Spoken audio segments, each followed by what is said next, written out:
시간이 되었습니다. 다 함께 기도하심으로 2020년 9월 13일 주일 예배를 시작하겠습니다.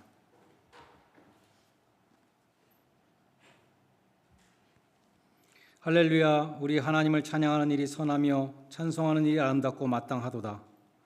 여호와께서 예루살렘을 세우시며 이스라엘의 흩어진 자를 모으시며 상심한 자들을 고치시며 그들의 상처를 싸매시는도다. 그가 별들의 수요를 세시고 그것들을 다 이름대로 부르시는도다. 우리 주는 위대하시며 능력이 많으시며 그의 지혜가 무궁하시도다. 여호와께서 겸손한 자들을 붙드시고 악인들은 땅에 엎드려 뜨리시는도다. 감사함으로 여호와께 노래하며 수금으로 하나님께 찬양할지어다. 아멘. 우리의 힘이 되시는 여호와 하나님, 복된 주일을 지키며 예배드리게 하신 주님을 찬양하오니 홀로 영광받아 주시옵소서. 마음과 뜻과 정성을 다하여 드린 예배에 말씀과 성령으로 임하여 주셔서 주님의 은혜와 평강이 충만케 하여 주시옵소서. 예수님의 이름으로 기원드리옵나이다. 아멘.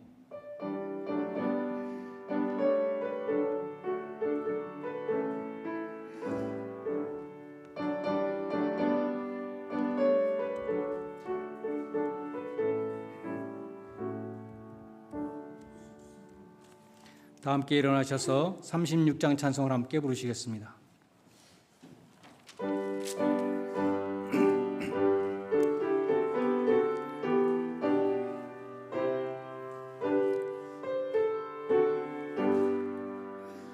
주 예수 이름 높이어 다 찬양하여라. 금멸유관을 들여서 만유의 주 찬양.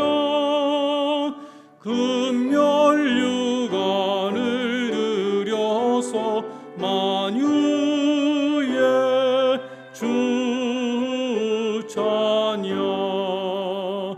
주 예수 당한 고난을 못 잊을 죄인아, 내 귀한 법에 바쳐서 만유의 주 찬양. 내 귀한 법에 바쳐서 만유의 주 찬양. 이 지구 위에 거하는 온 세상 사람들, 그 크신 위엄 높여서 만유의 주 찬양. 그 크신 위엄 높여서 만유의 주 찬양. 주 믿는 성도 다 함께 주 앞에 엎드려 무궁한 노래 불러서 만유의 주 찬양. 무궁한 노래 불러서 만유의 주 찬양.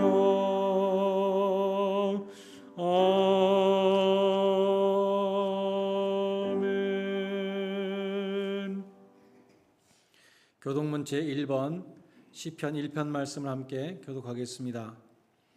교독문 제1번입니다.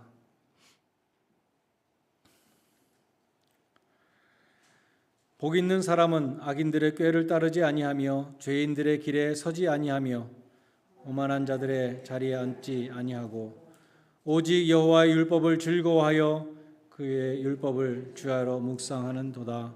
그는 시냇가에 심은 나무가 철을 따라 열매를 맺으며 그 잎사귀가 마르지 아니함 같으니 그가 하는 모든 일이 다 형통하리로다. 악인들은 그렇지 아니하며 오직 바람에 나는 겨와 같도다. 그러므로 악인들은 심판을 견디지 못하며 죄인들이 의인들의 모임에 들지 못하리로다. 무릇 의인들의 길은 여호와께서 인정하시나 악인들의 길은 망하리로다. 아멘. 사도신경으로 신앙 고백 드리겠습니다. 전능하사 천지를 만드신 하나님 아버지를 내가 믿사오며 그 외아들 우리 주 예수 그리스도를 믿사오니 이는 성령으로 잉태하사 동정녀 마리아에게 나시고 본디오 빌라도에게 고난을 받으사 십자가에 못 박혀 죽으시고 장사한 지 사흘 만에 죽은 자 가운데서 다시 살아나시며 하늘에 오르사 전능하신 하나님 우편에 앉아 계시다가 저리로서 산자와 죽은 자를 심판하러 오시리라. 성령을 믿사오며 거룩한 공회와 성도가 서로 교통하는 것과 죄를 사하여 주시는 것과 몸이 다히 사는 것과 영원히 사는 것을 믿사옵나이다. 아멘. 자리에 앉으셔서 208장 찬송을 함께 부르시겠습니다.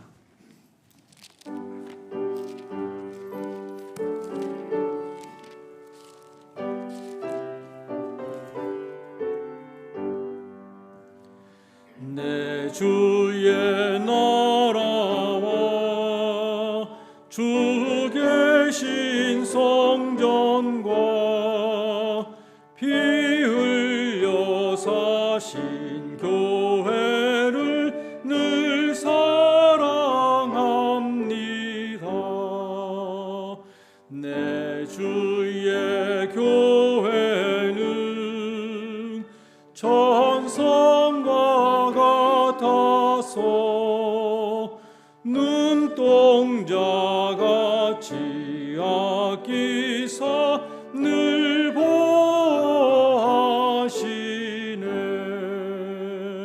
이 교회 위하여 눈물과 기도로 내 생명 다하기까지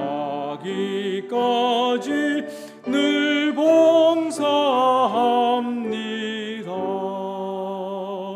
성도의 교제와 교회의 위로와 구주와 맺은 언약을 늘 기뻐합니다.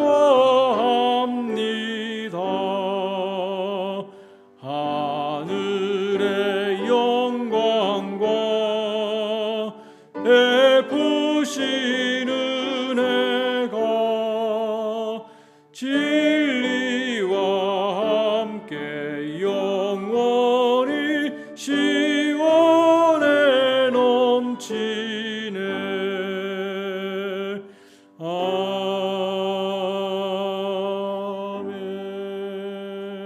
아멘. 이경의 권사님의 인도로 함께 기도하시겠습니다.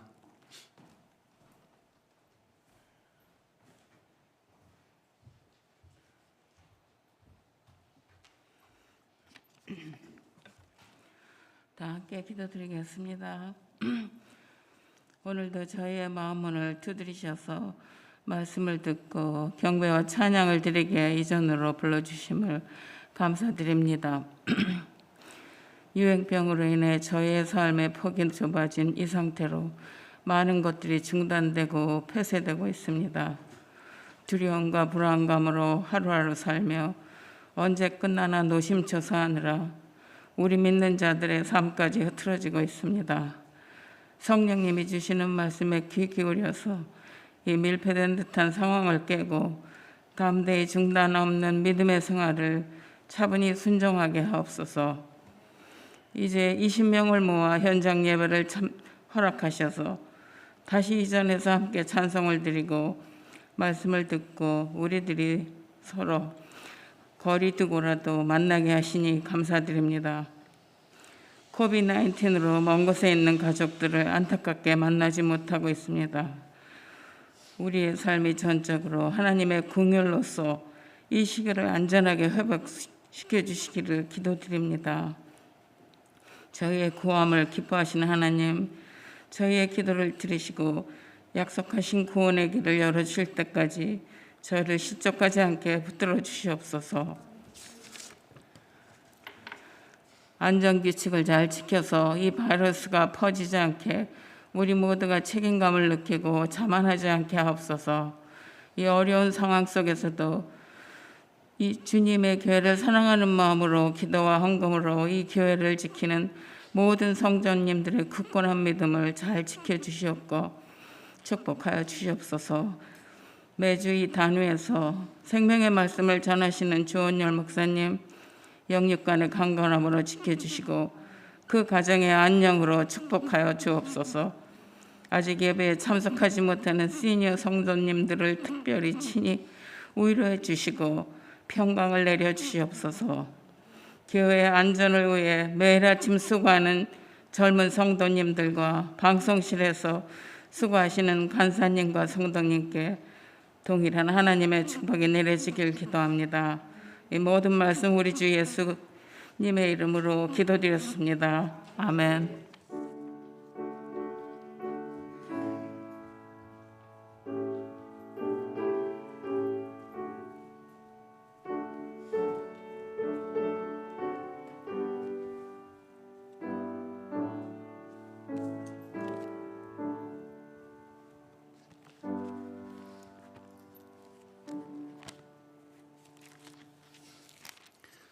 성경 말씀 민수기 7장 1절로 17절 말씀을 봉독하겠습니다.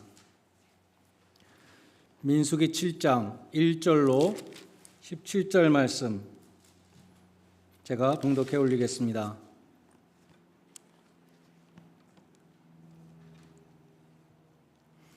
모세가 장막 세우기를 끝내고 그것에 기름을 발라 거룩히 구별하고 또 그 모든 기구와 제단과 그 모든 기물에 기름을 발라 거룩히 구별한 날에 이스라엘 지휘관들 곧 그들의 조상의 가문의 우두머리들이요 그 지파의 지휘관으로서 그 계수함을 받은 감독된 자들이 헌물을 드렸으니 그들이 여호와께 드린 헌물은 덮개 있는 수레 6과 소 12마리이니 지휘관 2사람의 수레가 하나씩이요 지휘관 1사람의 소가 1마리씩이라. 그것들을 장막 앞에 드린지라. 여호와께서 모세에게 말씀하여 이르시되 그것을 그들에게서 받아 레위인에게 주어 각기 직임대로 회막 봉사에 쓰게 할지니라. 모세가 수레와 소를 받아 레위인에게 주었으니 곧 게르손 자손에게는 그들의 직임대로 수레 2과 소 4마리를 주었고 무라리 자손들에게는 그들의 직임대로 수레 4과 소 8마리를 주고 제사장 아론의 아들 이다말에게 감독하게 하였으나 고핫 자손에게는 주지 아니하였으니 그들의 성소의 직임은 그 어깨로 매는 일을 하는 까닭이었더라. 제단에 기름을 바르던 날에 지휘관들이 제단의 봉헌을 위하여 헌물을 가져다가 그 헌물을 제단 앞에 드리니라. 여호와께서 모세에게 이르시기를 지휘관들은 하루 한 사람씩 제단에 봉헌물을 드릴지니라 하셨더라. 첫째 날에 헌물을 드린 자는 유다 지파 암미나답의 아들 나손이라. 그의 헌물은 성소 세겔 130세겔 무게의 은반 하나와 70세겔 무게의 은발이 하나라. 이 2그릇에는 소재물로 기름 섞은 고운 가루를 채웠고 또 10세겔 무게의 금 그릇 하나라. 그것에는 향을 채웠고 또 번제물로 수송아지 1마리와 수양 1마리와 1년 된 어린 수양 1마리며 속죄 제물로 수염소 1마리며 화목제물로 소 2마리와 수양 5마리와 수염소 5마리와 1년 된 어린 수양 5마리라. 이는 아비나답의 아들 나손의 헌물이었더라. 아멘.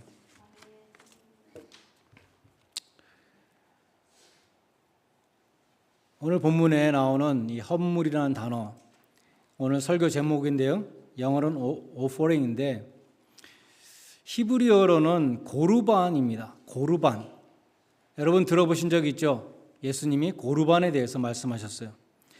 마가복음 7장 11절에서 바리새인들이 이 고르반 제도를 불효에 이용하는 그것을 책망하신 적이 있습니다. 마가복음 7장 11절에 보면 너희는 아버지나 어머니에게 드리려고 했던 것이 고르반 곧 하나님께 드림이 되었다. 이렇게 하기만 하면 그만이라고 한다. 이렇게 말씀하셨어요. 그러니까 당시 사람들이 부모님에게 드려야 될 것을 아까워서 고르반이다. 하나님께 바친 것이다. 이렇게 말하고 안 드렸다는 것이죠. 여기 고르반의 정의가 예수님의 말씀 속에 나오는데 하나님께 드린 예물입니다. 그래서 오늘날 우리에게는 이것은 헌금에 해당하는 것이죠. 민수기 7장은 성경에서 2번째로 긴 장입니다. 성경에서 가장 긴 장은 어딘지 아십니까? 시편 119편이죠. 예. 오늘 민수기 7장 89절까지 있는데 우리가 17절까지 읽었잖아요. 12절로부터 17절까지 첫 번째 지휘관이 유다 지파 지휘관이 드린 그 예물의 내용이 나오고 쭉 이어서 12지파가 다 나오는데 드린 예물의 내용이 똑같습니다. 글자 하나도 안 틀리고 똑같아요. 우리 생각에는 왜 이렇게 길게 했을까? 나머지 12지파가 다 똑같이 예물을 이와 같이 드렸더라 하면은 될 것 같은데 첫째 날에, 둘째 날에, 셋째 날에 하면서 12날까지 다 가는 거예요. 왜 그랬을까? 워렌 웨어스피 목사님이 이렇게 설명했습니다. 하나님이 헌물을 드린 사람의 이름과 헌물의 내용을 일일이 성경에 기록하셔서 영원히 보존되게 하셨다는 것은 한 사람 한 사람의 관심을 가지시고 그 한 사람 한 사람이 드린 예물을 다 귀하게 보신다는 것입니다. 요한복음 10장 3절에 하나님은 우리의 이름을 아신다 그랬고, 또 누가복음 10장 20절에 보면 하늘나라 생명책에 우리의 이름을 한 사람 한 사람 다 기록한다 그러셨죠. 주님 앞에 설 때에 각 사람에게 칭찬이 있으리라 고린도전서 4장 5절 말씀하고, 각각 일한 대로 상을 받는다 고린도전서 3장 8절에 말씀합니다. 그래서 아무도 간과되지 않고 아무도 군중 속에 파묻히지 않는 것이죠. 우리가 한국에서 졸업식 할 때는 대표 한 사람만 나가서 졸업장을 받고 나머지는 다 이하 동문하고 나중에 졸업식 끝난 다음에 졸업장을 찾아가고 그랬죠. 근데 미국에서는 어떻습니까? 한 사람 한 사람씩 다 나와서 일일이 졸업장을 디플로마를 주는 것을 알 수 있죠. 성경의 방법은 한 사람 한 사람을 하나님이 다 기억하시고 일일이 기록하신다는 것입니다. 하나님은 오늘날도 우리 한 사람 한 사람이 드린 헌금을 일일이 연락하십니다. 하나님은 헌금을 중요하게 보십니다. 찰스 스윈덜 목사님이 이렇게 말했어요. 돈은 성경적이지 않으며 신령하지 않다는 통념은 사실이 아니다. 돈은 주 예수 그리스도에 대한 우리의 사랑과 주님의 영원한 사역에 대한 우리의 헌신을 표현하는 가장 중요한 수단이다. 돈은 헌신의 깊이에 대한 객관적인 측정치가 될 수 있다. 이 헌금에 대한 설교는요, 목사에게 또 저에게 제일 부담스러운 거예요. 그래서 이런 말을 제가 참 하기 힘들어서 유명한 목사님을 인용하는 것입니다. 어떤 주석에 보니까 이 헌물들, 이렇게 오늘 나오는 민수기 7장에 나오는 헌물들을 하우스 워밍 기프트라고 그렇게 표현한 것이 있었어요. 저는 맨 처음에 하우스 워밍 기프트가 뭘까, 집을 따뜻하게 하는 선물이 뭘까 했는데 집들이 선물이에요. 집들이. 지금 하나님의 성전 성막이죠. 이동식 성막을 다 완성하고 기름을 쫙 발라서 하나님 앞에 성별해서 봉헌 드린 그날 집들이 선물로 지휘관들이 각 지파 대표해서 하나님 앞에 이렇게 드렸다는 것입니다.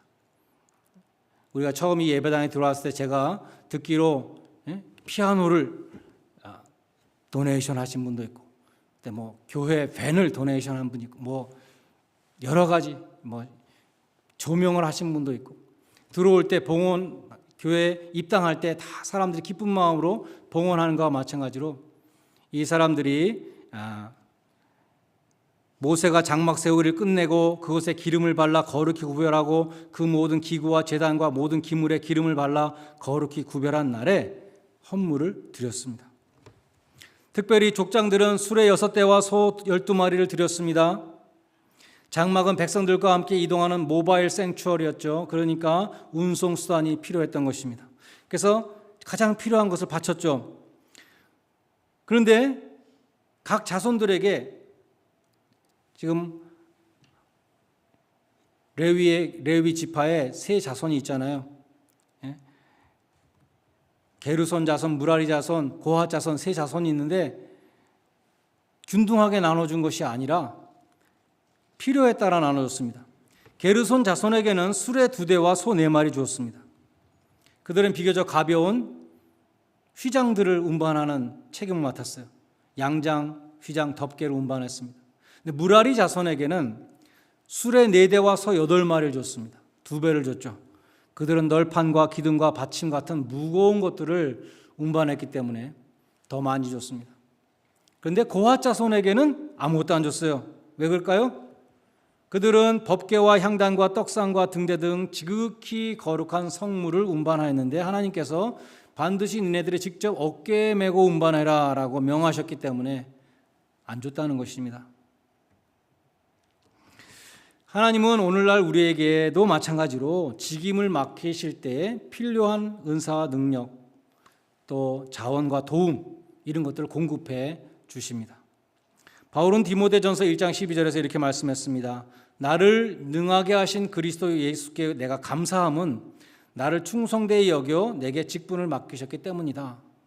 나를 충성되이 여겨 직분을 맡기셨고, 뒤집어서 말하면 나에게 필요한 능력을 주셔서 주님께 감사한다라고 말씀한 것입니다. 바울은 언변도 약했어요. 사람들이 참 말도 못한다고 흉봤습니다. 외모도 빈약했습니다. 고질적인 질병도 있었습니다. 그리고 교회를 핍박했던 그러한 과거도 있었어요. 그럼에도 불구하고 하나님이 너는 참 믿을 만한 사람이다, 충성되이 여겨 직분을 맡겨주셨다는 것이죠. 뿐만 아니라 그 직분을 감당할 수 있는 능력을 주셨다고 감사하고 있습니다. 우리도 마찬가지죠. 능력이 없어서 못한다 핑계하는 것은 하나님을 불신하는 것입니다. 하나님이 믿을 만한 사람이다 라고 나를 믿고 맡겨주셨으면 내가 순종해야 돼요. 순종했을 때 하나님이 다 공급해 주신다는 것입니다. 수레도 주시고 말도 주시고 소도 주시고 필요한 것들을 공급해 주시는 것이죠. 오늘 본문에서 또 한 가지 우리가 주목해야 될 것은 이 7장 내용이 6장 제일 마지막에 나오는 축복문 다음에 나온다는 것입니다. 이 순서가 중요한 것이죠. 우리가 헌금을 해서 축복을 받는 것이 아니라 순서가 축복을 받았기 때문에 헌금하는 것이죠. 그것이 바른 순서입니다. 아브라함도 지극히 높으신 하나님의 제사장 멜기세덱으로부터 축복을 받은 다음에 11조를 바쳤습니다. 요한일서 4장 19절은 말씀하기를 우리가 하나님을 사랑하는 것은 하나님이 먼저 우리를 사랑하셨기 때문이다 라고 말씀하죠. 마찬가지로 우리가 드리는 것은 하나님이 먼저 우리에게 복을 주셨기 때문입니다. 우리가 헌금을 해서 천국행 티켓을 따는 것이 아니라 하나님이 우리를 천국 백성으로 삼아 주셨기 때문에 우리가 그 은혜에 감사함으로 헌금을 드리는 것입니다. 고린도후서 9장 7절에 보면 하나님은 즐겨내는 자를 사랑하시느니라 이렇게 말씀합니다. 즐겨내는 자를 사랑하시느니라. 그러니까 즐겨내는 자 영어로 보면은 cheerful giver, 기쁨으로 드리는 자입니다. 마지못해서 억지로 내는 것 반대말이죠. 출애굽기 25장에 보면 모세가 성막을 지을 재료를 이스라엘 백성들로부터 받았습니다. 하나님이 백성들로부터 받으라 그랬어요. 그러면서 하나님이 뭐라고 말씀하셨냐면 무릇 즐거운 마음으로 내는 자들에게서 네가 받으라, 기쁨으로 드리는 자들에게 받으라 이렇게 명하셨어요. 역대상 29장에도 보면 다윗이 성전을 건축할 때 성전을 건축하는 재료를 먼저 모았죠. 솔로몬이 건축했지만 다윗은 하나님이 너는 안 된다 그러니까 재료를 평생 모았습니다. 역대상 29장 9절에 보면 백성들이 자기의 즐거이 드림으로 기뻐했다 그렇게 기록되어 있어요. 다윗도 백성들이 너무나 즐거움으로 드리는 것에 감격해서 이렇게 말합니다. 나와 백성이 무엇이간데 이처럼 즐거운 마음으로 드릴 힘이 있나이까. 모든 것이 주께로 말미암아 싸우니 우리가 주의 손에서 받은 것으로 주께 드렸을 뿐입니다 라고 감사했습니다. 성경은 다 그렇습니다. 모세가 지은 성막도 마찬가지예요. 출애굽기 35장 21절에 보면 무릇 마음이 감동된 자와 무릇 자원하는 자가 와서 성막을 짓기 위하여 여호와께 드렸다 라고 기록되어 있습니다. 그 결과가 어떻게 되었는가? 출애굽기 36장 5절에 보니까 백성들이 너무나 많이 가져와서 즐거운 마음으로 가져온 것들이 차고 넘쳐서 모세가 이제는 그만 가져오라고 말했다는 것입니다. 억지로 드리는 것이 아니고 기쁨으로 드렸는데 차고 넘쳤다는 것이죠. 성령의 역사하심으로 성령 충만하였던 초대교회도 마찬가지였습니다. 사도행전 4장 32절 이하에 보면 교인들이 자기의 소유를 팔아 필요한 자들에게 나누어 주는 일이 일어났고 밭과 집을 팔아서 사도들의 발 앞에 바치는 일들이 일어났습니다. 성령의 충만이 임하시면 자기의 재물이 더 이상 자기 것으로 보이지 아니하고 하나님의 것으로 보입니다. 내가 어떻게 관리할 것인가? 청지기의 마음으로 변하는 것이죠. 소유가 아니라 청지기의 마음으로 물질을 대하게 되는 것입니다. 고린도후서 9장 15절에 보면 이런 말씀이 있어요. 고린도후서 8장 9장이 전부 다 헌금에 대한 설교인데 9장 15절에 말할 수 없는 그의 은사를 인하여 하나님께 감사하노라. 고린도후서 9장 15절은 고린도후서 9장의 마지막 절이에요. 8장과 9장에서 계속해서 이 길게 고린도 교회를 향해서 헌금에 대해서 연보에 대해서 사도 바울이 말씀한 다음에 결론이 이것입니다. 말할 수 없는 그의 은사를 인하여 하나님께 감사하노라. 그레이스 기빙이라고 그러죠. 은혜에 감격해서 드려야 된다는 것입니다. 말할 수 없는 하나님의 은혜에 감사하는 사람만이 즐겨내는 자가 될 수 있고 자신을 드릴 수 있습니다. 말할 수 없는 하나님의 선물이다. 그것은 한마디로 십자가의 은혜이죠. 찬송가 가사가 기억이 나는데요. 주 나에게 주시는 은혜가 크도다. 그 대속의 보혈로 정결케 하시니 이 타락한 죄인이 중성케 되었네. 그 넓고도 큰 사랑 나 어찌 말하랴. 그 다음에 말할 수 없는 주의 크신 사랑은 갈보리 십자가. 그렇죠? 놀라운 사랑이 내게 임했네. 말할 수 없는 주의 사랑은 갈보리 십자가.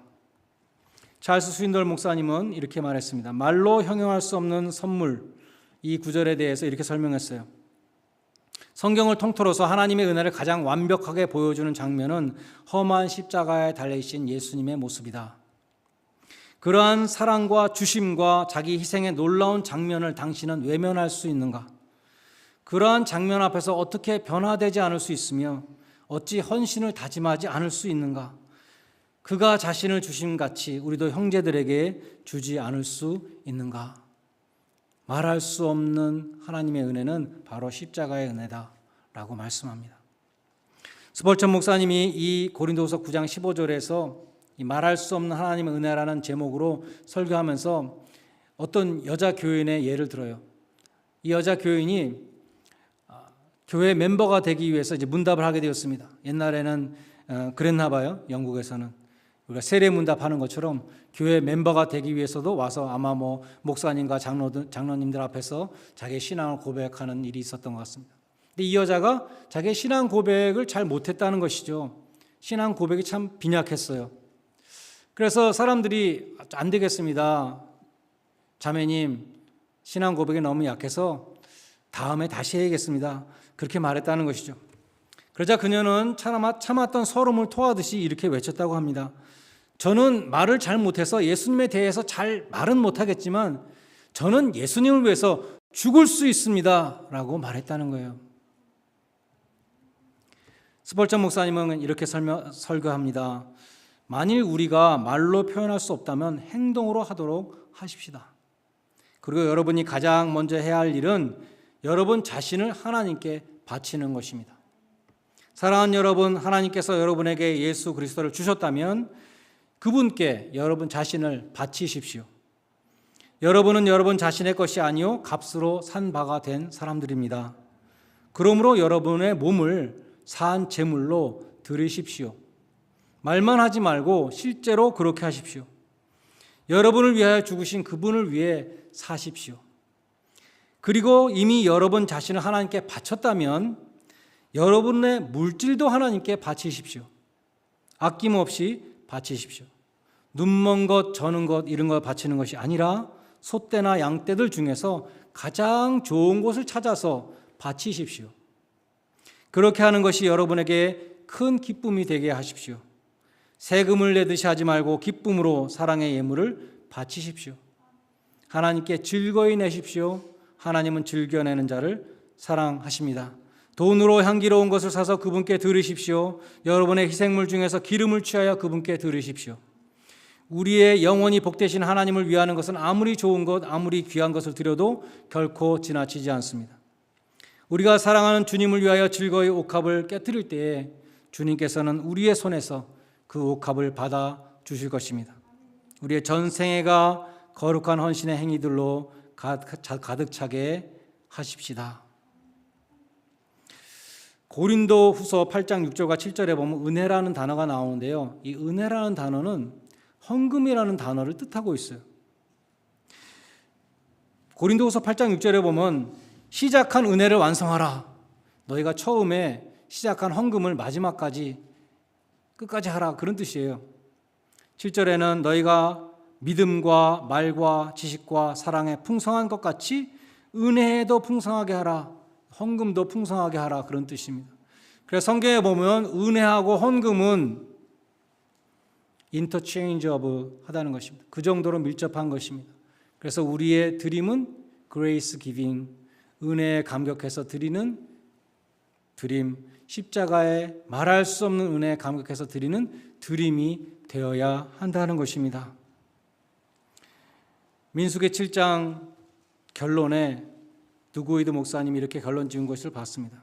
여러분은 주님으로부터 받은 그 엄청난 복을 실감하십니까? 그렇다면 아무도 여러분들에게 헌금을 하라고 간청하거나 강요할 필요가 없을 것입니다. 여러분에게는 그리스도의 이름이 존귀케 되고 주님의 은혜가 빛나게 해드리기 위해서 드리고자 하는 소원의 마음이 있을 것이고 최대한 많이 드리기를 기뻐할 것입니다.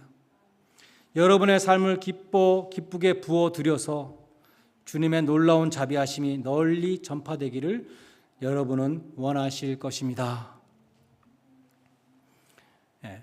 제가 다른 목사님들의 설교를 인용해서 말씀드렸어요. 여러분들이 거부감을 가질까 봐. 제가 여러분들에게 헌금 많이 하라는 것으로 받지 마시고 하나님의 말씀으로, 하나님이 여러분에게 하신 말씀으로 받으시기를 바랍니다. 마지막으로 민수기 7장 마지막 절에 보면요, 89절까지 있다 그러잖아요. 89절을 잠시 상고하고자 합니다. 89절을 제가 읽겠습니다. 모세가 회막에 들어가서 여호와께 말하려고 할 때에 증거계 위 속죄서 위의 두 그룹 사이에서 자기에게 말씀하시는 목소리를 들었으니 여호와께서 그에게 말씀하시었더라. 모세가 지성소에 들어갔습니다. 하나님 앞에 다 봉헌한 다음에 하나님께서 약속하신 것이 있잖아요. 언약궤 위에 그 두 그룹이 있는데 그 사이에서 내가 너를 만나겠다. 모세가 이제 하나님께 말을 하기 위해서, 기도하기 위해서 들어갔는데 하나님이 말씀을 하셨다는 것입니다. 하나님의 목소리를 들었다, 음성을 들었다라고 기록되어 있습니다. 성경을 보면 모세는 하나님과 대면하여 말씀하시던 자라 여러 곳에 있습니다. 하나님은 오늘날도 성경 말씀을 통해서 우리에게 대면하여 말씀하십니다. 성경에는 두 부류의 사람이 있습니다. 하나님의 말씀에 대해서 귀를 닫아버린 사람들이 있었고, 하나님의 말씀에 대해서 귀를 예민하게 기울이고 순종했던 사람들이 있었습니다. 솔로몬이라는 사람이 있잖아요. 솔로몬은 둘 다예요. 처음에는 하나님의 말씀, 하나님의 음성을 들었습니다. 1000번제를 드리고 어떤 교회에서 1000번제 새벽기도 한다고 하는데 1000번 새벽기도 하려면 3년 가까이 해야 되죠. 굉장히 많은 거죠. 1000번제를 드리고 하나님이 솔로몬에게 축복해 주셨어요. 내가 너한테 무엇을 주기 원하느냐. 그러니까 솔로몬이 하나님의 백성들을 잘 다스릴 수 있는 지혜를 주십시오. 하나님이 칭찬하셨죠. 네가 부귀 영화를 구하지 않고 하나님이 준 직분, 왕의 직분을 잘 감당할 수 있도록 지혜를 달라고 네가 청했으니 참 네 기도가 내 마음에 든다. 지혜는 물론이고 역사상 너처럼 지혜로운 사람이 없을 것이며 네가 구하지 아니하는 부귀영화까지 주겠다라고 축복해 주셨어요. 근데 그것이 독이 되어서 솔로몬이 부귀영화를 누리게 되었을 때 하나님의 말씀을 더 이상 듣고자 하지 않았습니다. 일천번제를 드리며 하나님 앞에 나아가는 모습이 이제는 없어졌어요. 하나님 말씀에 분명히 이방 여인들과 결혼하지 말라고 분명히 기록되어 있는데도 불구하고 외교 정책으로 이웃들과 다 평화롭게 지내기 위해서 이웃 나라의 공주들하고 다 결혼을 했습니다. 그러한 이방과의 정략적인 결혼이 영적인 재앙이 된다는 것을 알면서도 행했습니다. 결론은 어떻게 되었는가? 솔로몬 자신이 이방 우상들을 섬기는 사람이 되었고 하나님의 성전에 그 이방 우상들을 갖다 놓았습니다. 그렇게까지 변하게 되었던 것이죠. 반대로 솔로몬이라는 사람은 하나님의 음성에 어렸을 때부터 마지막 사역을 놓을 때까지 계속 하나님의 말씀에 귀를 기울이고 하나님의 말씀대로 순종했던 사람이었습니다. 사무엘상 3장 1절에 보면 아이 사무엘이 엘리 앞에서 여호와를 섬길 때에는 여호와의 말씀이 희귀하여 이상이 흔히 보이지 않았다. 말씀과 이상이 희귀하였다. 말씀과 이상은 선지자들의 사역이었습니다. 당시에는 선지자들이 없었다는 것이죠. 이제 하나님은 사무엘을 선지자로 세우셔서 말씀하시게 되었습니다. 아모스서 8장 11절로 13절에 보면 이런 말씀이 있습니다. 주 여호와께서 가라사대 보라 날이 이를지라 내가 기근을 땅에 보내리니 양식이 없어 주림이 아니라 물이 없어서 가람이 아니라 여호와의 말씀을 듣지 못한 기갈이라. 사람들이 이 바다에서 저 바다까지 북에서 동까지 비틀거리며 여호와의 말씀을 구하되 얻지 못하리니 그날의 아름다운 처녀와 젊은 남자가 다 갈하여 피곤하리라. 말씀이 없다는 것이 그처럼 무섭다는 것을 말씀합니다. 극심한 기근에 비유했어요. 하나님의 말씀이 없다는 것은 이스라엘을 버리셨다는 것이고 이스라엘의 멸망을 뜻했습니다. 그처럼 이스라엘은 심각한 위기에 처해 있었습니다. 사회는 무법천지고 엘리의 두 아들 제사장들은 타락했습니다. 그런 상황에서 하나님은 어떻게 하셨는가? 선지자를 세우셔서 말씀을 보내셨습니다.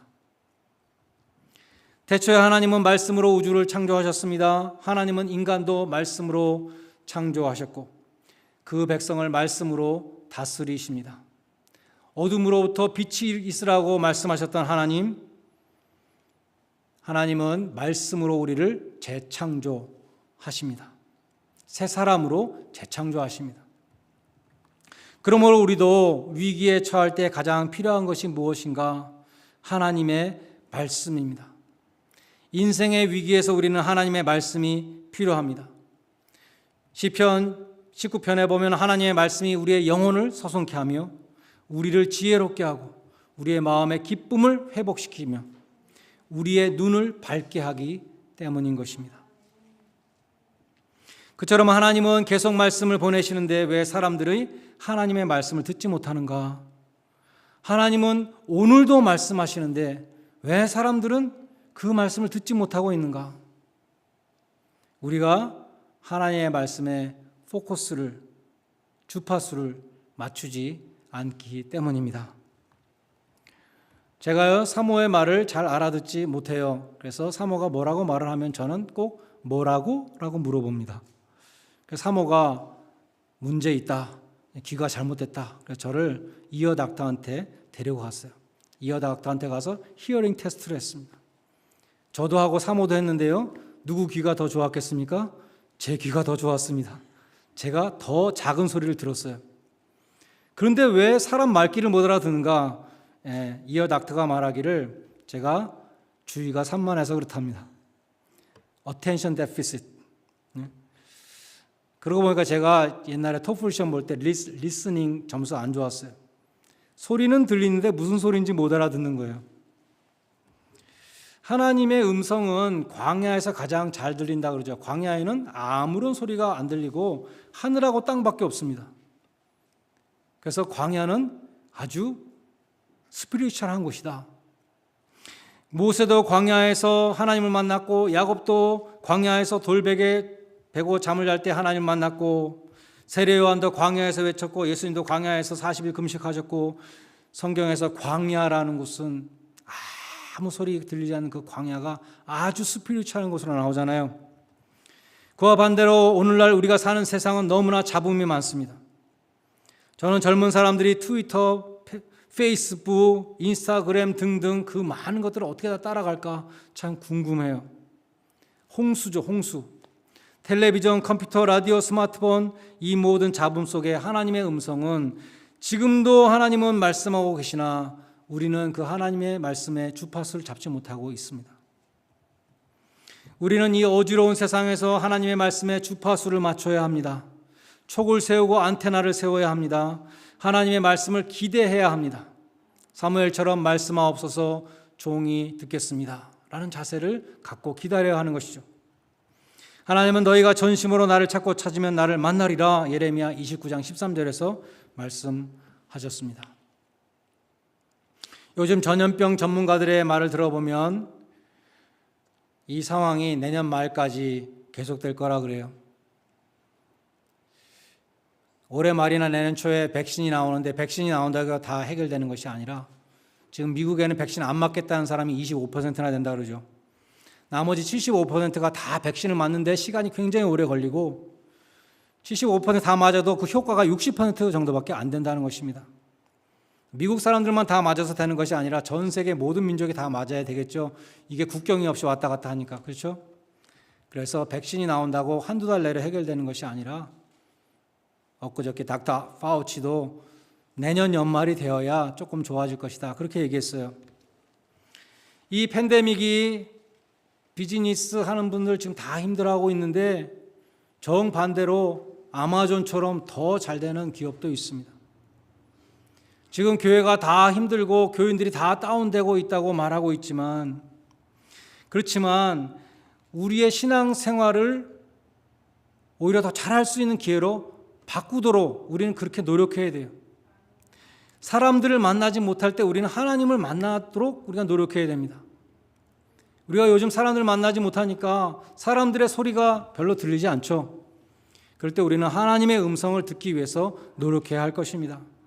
모세처럼 지성소에 들어가시고 말씀과 기도 가운데 하나님과 대면하여 교제하는 기회를 삼으시기 바랍니다. 함께 모여서 예배 드리지 못하는 이 기간 동안에 솔로몬처럼 예배와 기도의 자리를 떠나가는, 세상을 사랑하여 우상을 섬기는 자리로 나아가는 그러한 분이 한 분도 없기를 바랍니다. 오히려 날마다 지성소에 들어가는 성도들이 되셔서 회개하라, 천국이 가까웠다, 이 시대를 분별하라, 하나님의 선하시고 온전하시고 기뻐하시는 뜻을 분별하고 순종하시는 그러한 복된 성도들이 다 되시기를 주님의 이름으로 간절히 축원드립니다. 기도하시겠습니다. 하나님 아버지, 말할 수 없는 하나님의 은혜에 감사하여서 주님께 우리 자신을 먼저 드리고 자원하는 마음으로 예물을 드리는 헌신자들이 되게 하여 주시옵소서. 함께 모여 예배드리지 못하는 기간이 길어지면서 예배의 자리를 떠나는 지체들이 있을까 두렵습니다.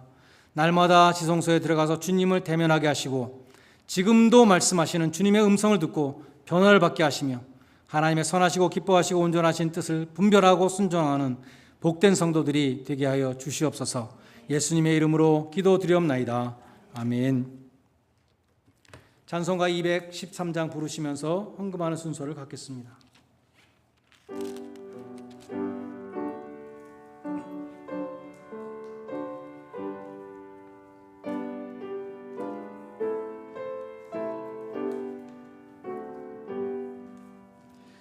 나의 생명 드리니 주여 받아주셔서 세상 살아갈 동안 찬송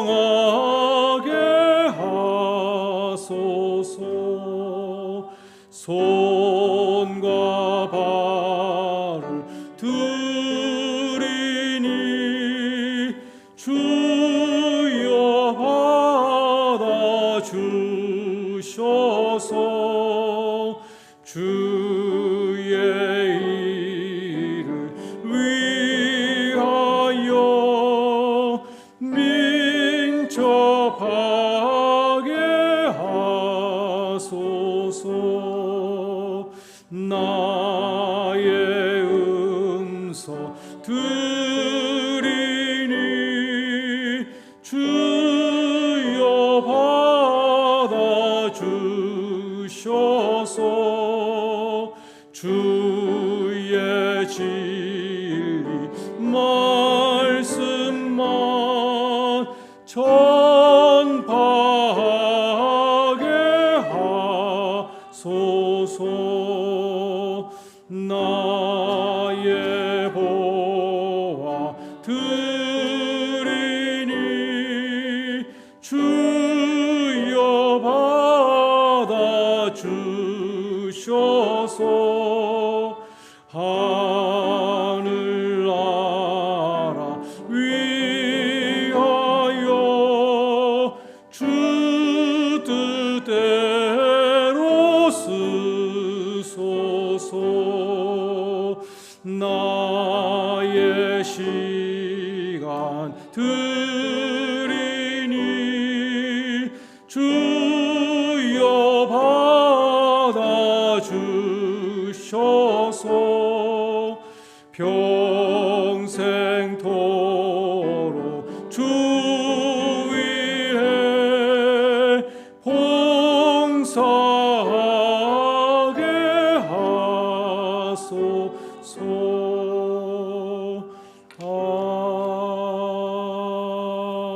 아멘. 교회 소식을 전해드리겠습니다. 주일 예배는 11시 장년 예배와 12시 30분 청년 예배로 나눠드리고 11시 장년 예배는 온라인 예배로 중계합니다. 우리 대면 예배 빈자리 많이 있는데 여러분 더 나오실 수 있습니다. 원하시는 분들은 신청하시고 동참하시기 부탁드립니다. 수요 예배도 9월과 10월 2달 동안 현장 예배로 드립니다. 20명까지 오실 수 있는데 6명, 7명 정도밖에 안 오세요. 함께 나오셔서 또 은혜를 나누고 또 기도하는 시간 가질 수 있기를 바랍니다. 주일학교는 당분간 온라인 예배로 드리고 청년부 예배도 7시 45분에 시작하는데 현장 예배와 온라인 예배 병행합니다. 어려운 상황 속에서도 교회를 사랑하는 마음으로 뱀모와 우편으로 직접 오셔서 헌금 드리는 모든 분들께 감사드립니다. 넉싱홈에 계시는 차춘자 권사님과 시니어 교우님들의 건강을 위해서 기도 부탁드리겠습니다. 다 일어나셔서 마지막 1장 찬송 함께 부르겠습니다.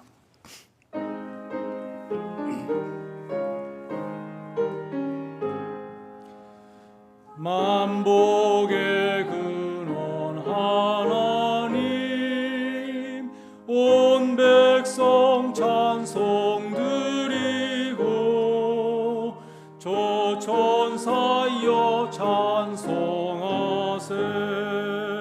찬송 성부 성자 성령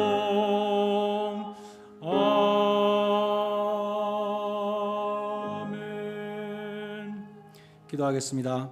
하나님 아버지, 내일부터 우리 자녀들이 학교에 등교합니다. 부모님들의 기도에 응답하여 주셔서 우리 자녀들을 눈동자와 같이 지켜주시고 새로운 환경에 잘 적응하며 건강히 학업을 잘 감당할 수 있도록 도와주시옵소서. 부모님들에게 주님께 맡겨드릴 수 있는 믿음과 마음의 평안을 주시고 자녀들에게 믿음의 본을 보이며 주의 교훈으로 맡겨진 자녀들을 양육하게 하여 주시옵소서. 주님, 오늘 특별히 시니어 목장을 위해서 기도합니다. 너싱홈에 계시는 차춘자 권사님 기억하여 주시고 영육 안에 강건하며 평안하시도록 인도하여 주시옵소서.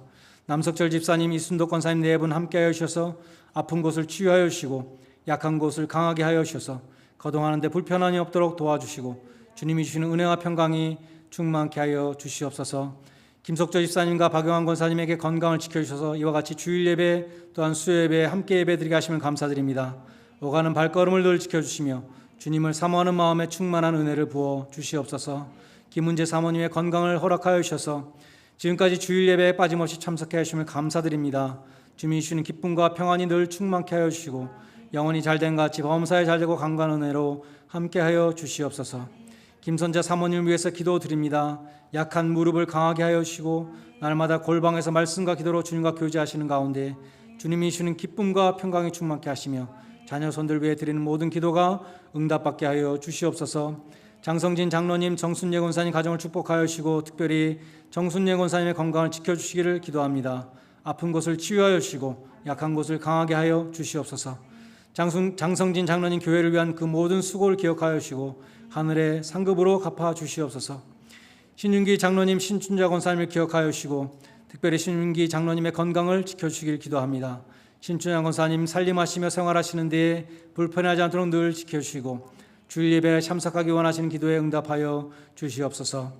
이 한 주간도 모든 교우들의 삶을 안전으로 지켜주시며 하나님의 나라를 먼저 구할 때에 모든 것을 더하여 주신 은혜로 함께하여 주시옵소서. 학교와 직장에서 병원과 가게에서 환자들과 학생들과 재소자들과 커스터머들 대하는 교우님들 또 그 가정들을 감염으로부터 지켜주시며 지치지 아니하고 맡겨진 직무를 잘 감당할 수 있도록 새 힘을 더하여 주시옵소서. 하나님 아버지, 오늘도 바칠 수 있는 특권을 주심을 감사드립니다. 천국의 보화를 쌓도록 축복하여 주심을 감사드립니다. 물질이 있는 곳에 너의 마음도 있다고 하신 말씀과 같이 이 물질을 드리며 우리의 마음이 주님을 향하게 하여 주시옵소서. 이 물질에 축사하여 주셔서 우리의 작은 정성으로 하나님의 큰 뜻이 이루어지게 하시며 교회 부흥 발전에 사용되게 하여 주시옵소서. 이제는 십자가에서 화목제물로 자신을 드리신 주 예수 그리스도의 은혜와 성도들의 헌신과 봉사를 결코 잊지 아니하시는 하나님 아버지의 무한하신 사랑하심과 하나님의 말씀을 우리 마음속에 증거하여 주시는 성령의 교통하심이 말로 다 표현할 수 없는 하나님의 은혜에 감사함으로 헌신하기를 소원하는 주의 모든 백성들 위해 이제로부터 영원까지 함께 있을지어다. 아멘.